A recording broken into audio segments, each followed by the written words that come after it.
how are we able to talk through some of these things in regards to the sins, like whether we're talking about recently in regards to sin of greed or lust or anger, or it could be a variety of things. How are we able to talk about this in community without feeling shame, judgment, having like that freedom to be able to do so? Because I mean, I don't know, not even anecdotally, I can assume or imagine people were just like, oh, I don't want to bring this up because no one else is dealing with this, only me. You know, I guess how do we work through that in light of knowing these truths? Yeah, that's a good question, and I guess there's a lot of different ways to come at it.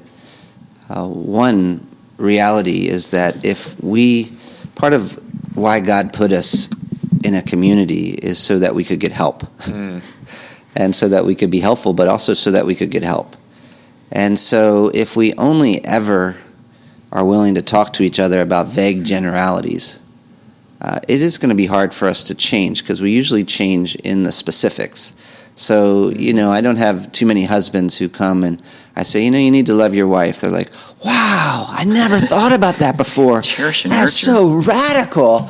But I do meet a lot of guys that don't always know what it looks like to love their wife when they have to wait, and they're in the grocery store, or when it comes to doing the dishes. And so even with money and with some of these other entertainment, some of these other specific issues, if we really want to move forward, it does seem like we're going to have to develop friendships with other godly believers where we do have the opportunity to think through some of these things out loud.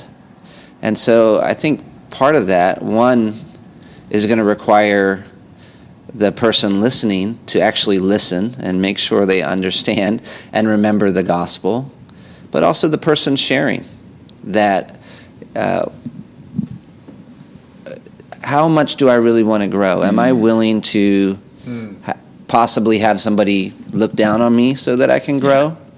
I think sometimes we always put it on the other people, and there are people like that. They're like, hey, you're looking down on that person, stop. But sometimes that person's actually not going to really look down on us. They're going to be like, thank you so much.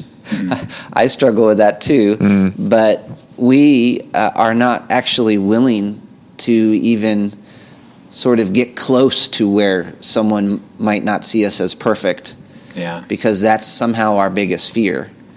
And honestly, if they don't think you're amazing, so what? Really? they can't, it's not like you are. Yeah, they can't criticize you more than God already has. God says you deserve hell, and what you've received is His love, and if they do judge in a unbiblical, critical way, then they need to be confronted. Actually, then the community kind of would need to come around and be like, brother, this isn't a loving way to respond to someone who opens up and shares what's going on in their life.